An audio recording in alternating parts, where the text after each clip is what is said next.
수능 특강 주제 통합 3번 지문 공부해 봅시다. 금융인데요. 경제지. 은행을 통한 전통적인 신용 중개는 기억 니은 친절하게 해놨네. 그림자 금융은 그럼 전통적인 신용 중개는 옛날 거죠. 예금을 수취한 뒤 대출하여 수익을 얻는 과정을 거친다. 예금을 받아서 대출해가지고 수익을 얻는 과정, 굉장히 간단한 과정이죠. 대출은 예금에 비해서 만기가 긴 것이 일반적인데, 그럼 이건 당연한 거야. 대출이 예금보다 길 수밖에 없어요. 은행은 대출이 뭐죠? 여기 대출이자가 수익이 됩니다. 대출 이자가 있고 예금 이자가 있어요. 당연히 대출 이자가 높고요. 예금 이자가 낮아야 은행에서 손해를 안 볼 거예요. 그래서 이런 거를 이제 예대마진이라고 해요.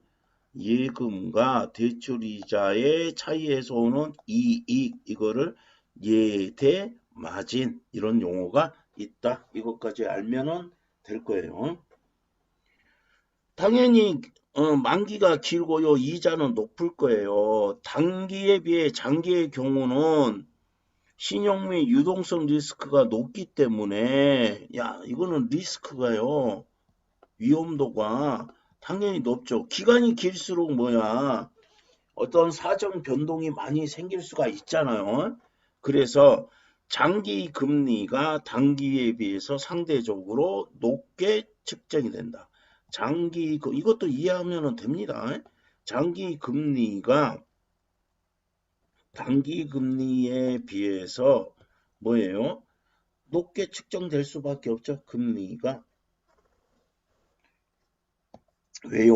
위험도가 높으면은 이미 이익도 높게 되죠. 금리도 높게 되죠. 그럼 이제 경제학에서 제일 중요한 게 하이 리스크, 위험도가 높으면 하이 리턴, 보상도 많아집니다. 이렇게 이야기를 합니다. 그래서 리스크가 높으니까 금리도 더 비싸게 받는다. 이렇게 되는 거죠. 은행은 원리금 방환을 요구할 수 있는 권리 중서인 대출 채권을 만기까지 보유하므로 대출 채권을 만기까지 보유해. 원금 나중에 회수 다 해야 될 거 아니야. 빌려줬으면은 그게 대출 채권입니다. 그게 만기까지 보유하므로 아주 대표적인 수익원이라고 했어요. 아까 선생님이 뭐라 했어요? 대출이 금융기관, 은행 입장에서는 이익이 될 것이다. 수익원이 될 것이다 했죠. 자, 은행의 자금 중개는 지금 이야기하는 거 전통적인 신용 중개, 자금 중개는 은행의 자금 중개는 이거 전통적인 신용 중개는 예금자, 은행, 대출자 세 가지 부분밖에 없잖아요. 그러니까 단순한 구조죠. 당연한 이야기지. 자, 이게 이제 기본적인 은행의 구조. 이건 기본적인 구조. 이랬어요. 단순했어요. 이랬어요. 그런데 그림자 금융은 유사한 기능을 수행하면서도 시스템 밖에 있는 건전성, 규제, 유동성, 지원, 예금자 보호 같은 은행 수준의 규제와 권리를 보장받지 못하는 금융회사, 금융상품을 의미한다. 자, 너무 길어. 어떻게 읽을래요? 빼고 읽을래요? 그림자 금융은요, 은행 수준의 규제와 권리를 보장받지 못하는 금융회사 또는 금융상품을 의미합니다. 금융회사와 금융상품을 말한다.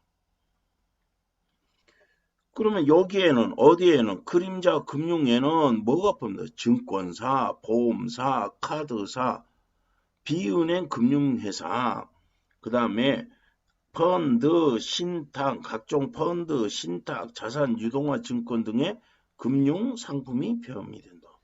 여기서 뭐라고 그러나? 금융회사, 비은행 금융회사. 은행 수준의 규제와 권리를 보장받지 못하는 비은행 금융회사와 펀드, 신탁, 유동화, 증권 등 금융 상품이 포함이 된대요.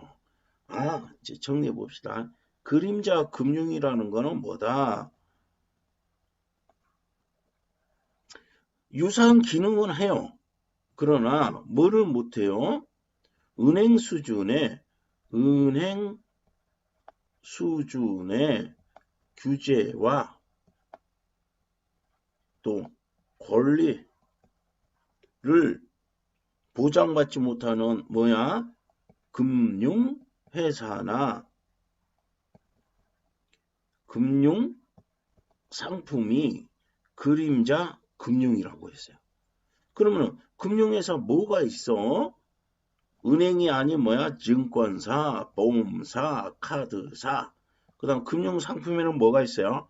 펀드, 신탁, 자산 유동화, 증권 이런 것들이 그림자 금융에 포함된다. 은행은 고객 예금이 재원이에요.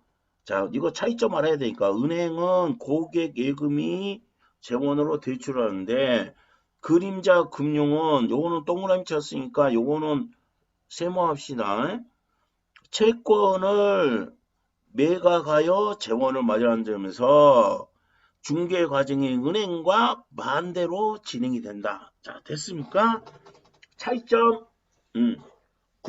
재원이 뭐였어? 은행은 고객 예금. 그림자 금융은 재원이 뭐였어? 채권을 매각해 가지고 됩니다. 그러므로 어떻다 했어요? 반대로 중개 과정이 반대로 된다. 자, 그러면은 재원이 뭐라고 해서 그림자 금융에 대해서 공부하는 거니까 우리가 재원이 뭐라고? 채권을 매각해서 하니까 중개 과정이 어떻게 반대로 된다. 은행과 반대로 된다. 여기까지 알고요.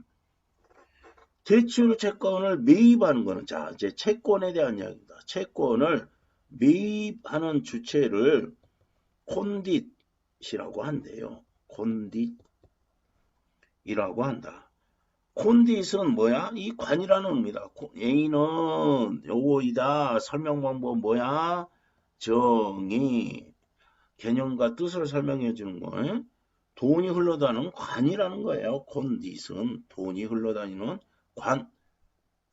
콘딧은 채권 매입 재원을 마련하기 위해서 어음 등의 단기 금융 상품을 발행을 합니다. 단기 금융 상품을 뭐하는 존재야? 발행하는 겁니다. 이거 뭐 하려고? 매입하려고. 그래서 단기 금융 상품에는 어음 같은 게 들어간다는 거지. 이를 매입하는 자금은 그러면은 요거를 발행하는데 매입하는 자본이 뭐라고 했어요? 자금은 투자자의 돈입니다. 아까 여기에 펀드 있었잖아요. 그러면은 요 매입하는 돈은 어디에서 나온다고요? 투자자들의 돈이란 말이야. 투자자들 자금이 원활히 흘러가기 위해서는 보증해가지고 신용도를 높여주는데 은행과 같은 공신력 있는 회사가 이 업무를 한다. 이 어음을요, 단기 금융 상품을 뭐 해줘야 돼? 이거를 단기 금융 상품 어음 같은 거를 뭐 해야 돼? 보증을 해줘야 되는데 이 보증을 해주는 데가 어디다?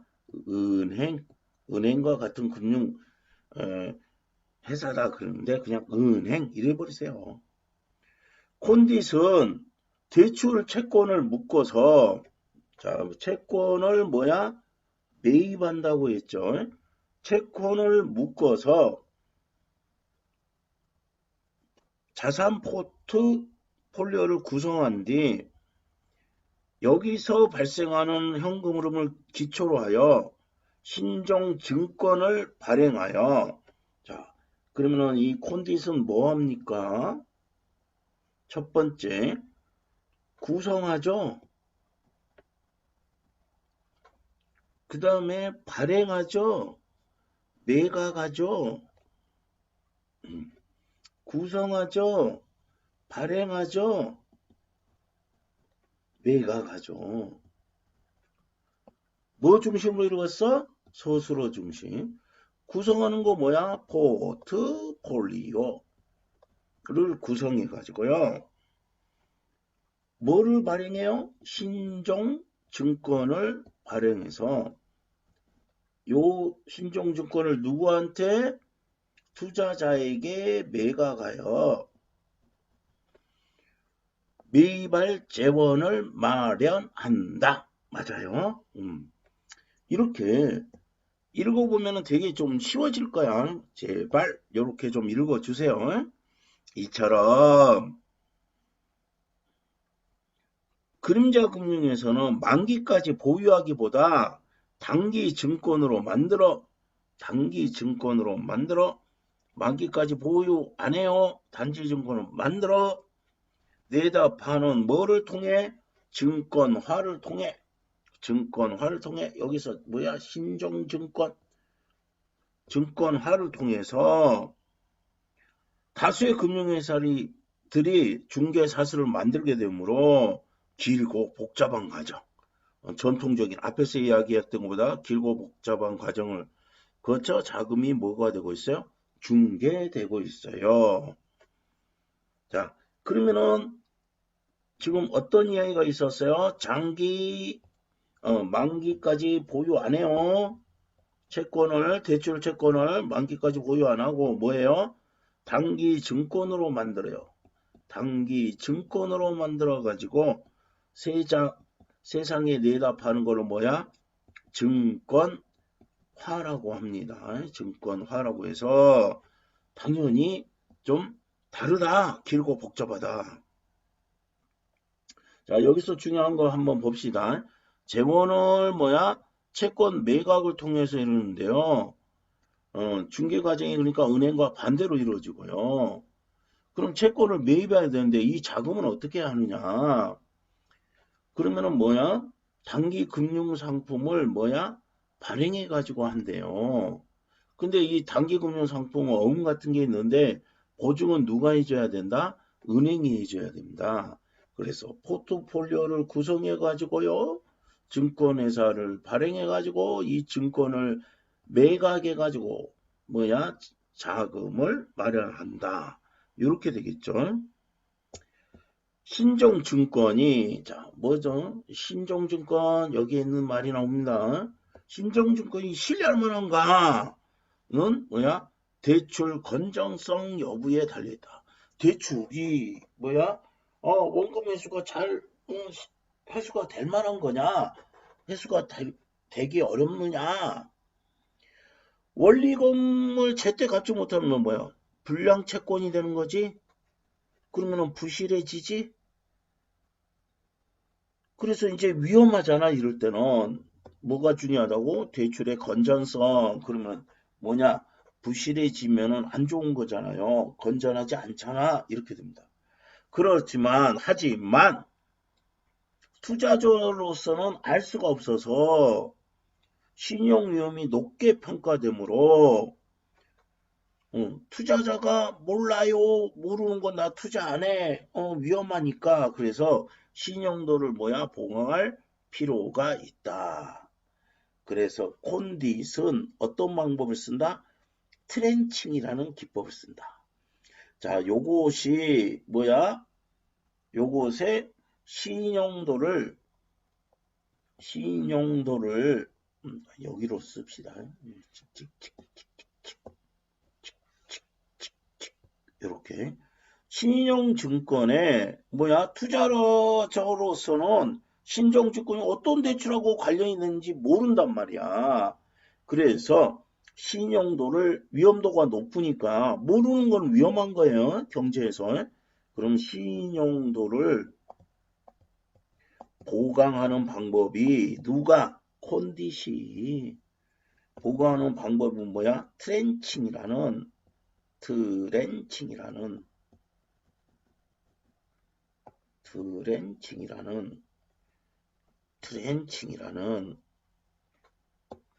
새로운 기법을 통해서 변경하여 해결합니다. 요 신정증권의 신용구조를 변경합니다. 그러면 요거 뭐야? 신정증권의 신용구조를 변경하는 거다. 를 뭐한다? 변경하는 거예요. 이게 새로운 기법이에요.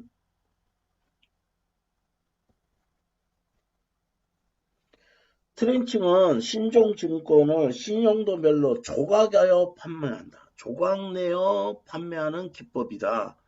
다수 대출이 동시에 부실화될 확률이 낮다는 가정을 전제해.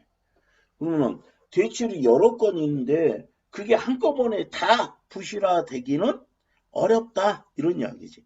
그거를 전제로 한다. 그러면 구조 변경한다는 게 뭐 하는 거야? 신용도별로 조각 내어 판매. 신용도별로 조각 내어 판매하는 기법이다. 이렇게 되겠죠. 그러면 여기에는 어떤 가정이 있다고? 다수의 대출, 여러 개의 대출이 한꺼번에, 동시에를 다른 말로 바꿔볼게요. 한꺼번에 부실화될 확률은 뭐냐? 낮다. 그런 경우는 드물다. 이렇게 되는 거죠. 그래서 콘디는 조각내는 신용도별로 나눈다는 거지. 그래서 높은 상위 트렌치, 하위 트렌치 분할한 후 신용위험을 어디에 집중시켜요? 하위에 집중시켜서 누구를 보호해요? 자, 이렇게 구별하는 이유를 알겠죠? 신용도별로 이렇게 나눴어요. 상위 트렌치, 하위 트렌치 이렇게 했는데 그럼 요거를 위험을 여기에다가 뭐야? 집중을 시키면은 얘는 뭐야? 보호됩니다. 보호된다는 거지. 됐어요? 총 위험을 줄일 수는 없어요. 요거를 할 수 있는 방법은 없는데 하위에 집중함으로써 구조를 변경함으로써 집중하는 게 이게 뭐 하는 거니? 구조 변경이라는 거죠. 여기에 집중한다는 게 구조를 뭐 한다는 거? 변경함으로써 상위 트렌치를 뭐야? 상대 신용도를 요거를 높게 해서 보호한지 맞아? 보호할 수 있게 되겠지. 그러면 이 요놈들은 믿을만 하니까 어떻게 파는 거야? 비싸게. 이거 안정적이야. 비싸게 팔 수 있다. 채권에서 부도가 발생하면 당연히 여기가 손실을 먼저 보겠죠. 첫 번째. 이후 부도가 계속 이어져 하위 트렌치가 부담하고 있을 때 비로소 이게 다 박살나고 나서 그 다음에 이쪽으로 간다는 거지. 손실이. 상위 트렌치 투자자가 손실을 입는 구조이다. 이제 이해됐어요? 1년 후에 1억을 받는데요. 두 개의 대출 채권이 있대요. 채권이 1년에 부도를 한 확률은 자, A라는 대출 채권이 있고 B라는 대출 채권이 있어요. 그러면 확률은 부도 확률은 10%로 동일하대요. 두 개가 서로 독립이다. 독립이란 말은 우리가 확률에서도 배우잖아요. 독립사건의 확률, 종속사건의 확률 이러는데 독립이라는 건 관계가 없다는 거야. 얘가 부도를 하는 것이 얘 부도에 영향을 미치지 않는다. 독립이라는 건 그럽니다. 예를 들어서 주사위를 던졌어요. 그래가지고 주사위 눈의 개수가 높은 사람이 낮은 사람을 꿀밤을 때리기로 했어. 근데 쌤이 학생이요. 띡 던져가지고 5가 나왔어요. 어머 큰일 났지? 선생님 군밤 맞게 생겼잖아. 꿀밤 맞게 생겼잖아. 근데 쌤이 요 학생이 던진 사건이 선생님한테 영향을 주지 않는다. 그럼 쌤이 뭐야 6을 보면 한 대 때릴 수 있잖아. 그래서 주사위 던지는 거, 동전 던지는 거가 뭐야? 독립사건이에요. 그래서 독립사건 이야기 나올 때 주사위하고 동전 이야기가 나오는 이유가 거기에 있습니다. 그럼 종속사건이라는 건 뭐냐? 종속사건은 복불복 1박 2일에서 복불복 옛날에는 선생님도 많이 봤는데 요즘은 거의 안 보는데 자 5명이 있어요. 3개가 뭐야 커피이고요. 2개가 까나리 액젓이에요. 근데 이 구별 육안으로 안 되잖아요. 그런데 쌤하고 학생 4명이 게임을 했어요. 선생님이 커피를 뽑으면은 나머지 4명이 언해피하지? 왜? 확률이 올라가잖아요. 선생님의 행동에 따라서 영향을 받는 거 이런 게 뭐야? 종속이에요. 쌤이 까나리 뽑잖아요. 그럼 학생들이 박수치고 엄청 좋아할 거예요. 확률이 뭐야? 낮아지니까. 그러니까 영향을 받는 요거는 종속사건이 되겠죠. 이상 잘난 척. 자, 서로 독립이라고 가정하자. 이거 쓸데없는 이야기 한 거야. 대출 채권이 부도처리될 경우 회수할 금액은 없어요. 회수는 뭐야? 빵원이야. 회수는 빵원이라고 가정하자. 대출 채권을 묶어서 기초로 발행한 후 구조한 경우를 생각해보자. 이거 이제 설명을 해주는 거죠. 상위 트렌치 투자자가 1년 후 1억 원을 받을 경우 회수 확률은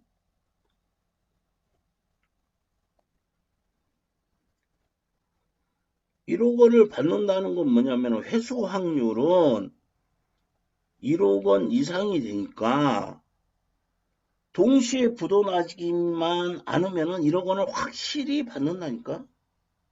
그러면 동시에 부도나는 거는 요거하고 요거가 무슨 사건? 곱사건이 되겠지. 그러면 0.1 곱하기 0.1 해가지고 뭐가 됐어요? 0.01. 그럼 부도날 확률이 요거니까 회수할 확률은 어떻게 된 거예요? 0.99 되는 거 아니야. 그죠? 그래서 상위 트렌치 투자자가 원금을 회수할 확률은 뭐야? 0.99라는 거야. 그런데 하위 트렌치 투자자가 1억을 받기 위해서는 부도가 나지 않아야 되므로 자, 부도가 나지 않을 확률은 어떻게 돼요? 0.9, 0.9가 되겠죠. 그러면은 곱사건 하면은 여기가 어떻게 돼? 0.81이 되죠. 그래서 상위 투자자가 개별 대출을 했을 때는 회수할 확률이 어떻게 돼요? 0.9가 되죠. 0.9였는데 90%였는데 트렌칭에 의해서 회수 확률은 뭐야? 99% 상승하게 된다. 하위 투자자는 뭐야? 81%. 그러면 원래 여기에서 요거는 플러스 0.09가 되고요. 요거는 마이너스 0.09가 되죠. 그래서 하위 트렌치 투자자는 개별 대출 채권에 비해서 개별 A 채권 요거가 0.9였는데 이에 비해서 9% 낮은 회수 확률을 감소하게 돼요. 0.81% 그러면은 이 9%포인트의 회수 확률은 상위로 여기서 9% 마이너스 된 거는 누구한테 간 거야? 상위 트렌치 투자자의 플러스로 간 것이다. 이전된 것으로 볼 수 있다. 여기서 시간 가치를 무시하면 이거는 이제 무시했잖아. 무시한다고 했잖아. 이건 뭐 예를 들어서 지금 1억 갖고 있는 거하고요. 10년 뒤에 1억은요. 가치가 같아요, 달라요?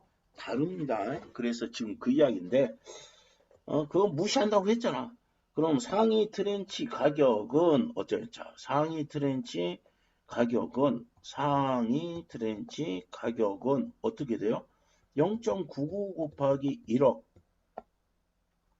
더하기 0.01 곱하기 0. 0.01은 이거죠.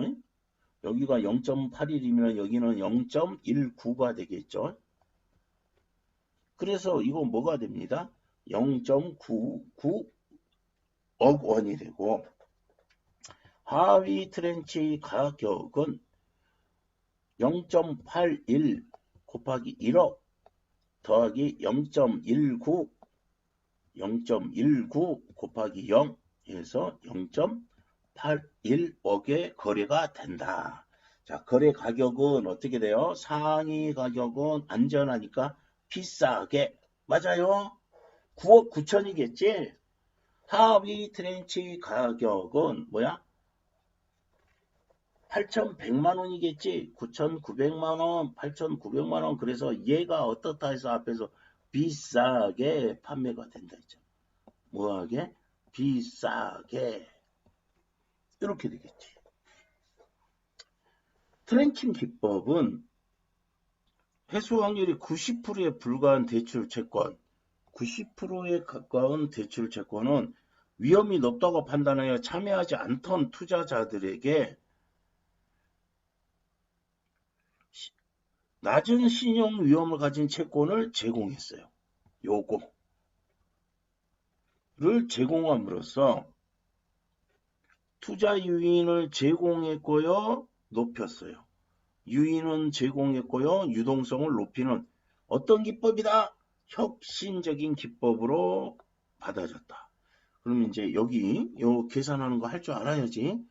이해만 하면 돼. 뭐 복잡한 계산 아니잖아. 그림자 금융은 금융열성과 접근성을 촉진함으로써 기여용 것으로 평가받았다. 이건 장점이지.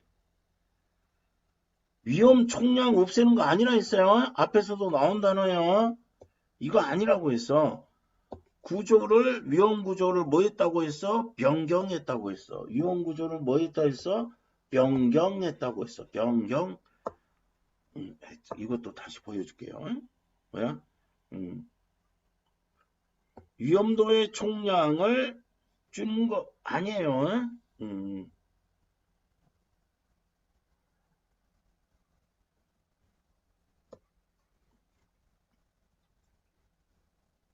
자, 위험 구조를 변경하여 위험 부담 수준을 조절한 거예요. 변경해서요, 조정한 거예요. 여기 봐, 위험도가 요거 0.01, 여기는 위험도가 0.19 이렇게 한 거죠. 변경해가지고 위험 총량 이렇게 오해됐다. 위험 총량을 줄이는 기법인 것처럼 뭐야? 잘못 알고 있어. 이 인식은 잘못된 인식이에요. 그러다 보니까 규모는 증가하고 총위험은 오히려 증가한 거야. 총위험도 증가하게 되는 뭐야? 역설을 가져왔다. 위험 총량 줄이는 게 아닌데요. 위험 총량을 없애는 게 아니라 조정한 건데 줄이는 것으로 생각을 했단 말이야. 그러니까 뭐가 돼요? 규모가 늘고요. 증가하고요. 규모가 증가하고 근데 위험은 오히려 증가하게 돼요. 역설을 가져왔다. 2008년 글로벌 금융위기를 거치면서 그림자 금융에 지나치게는 항상 안 좋은 거야. 의존했던 은행 금융회사들이 뭐로 갔어요? 파산.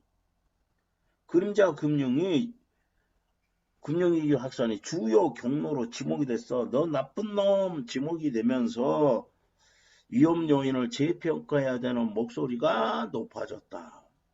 이거를 하게 된 계기가 뭐냐? 2008년 글로벌 금융위기를 겪으면서 얘네들을 다시 재평가해야 되겠다. 이런 일들이 벌어졌습니다. 재밌죠? 여기까지.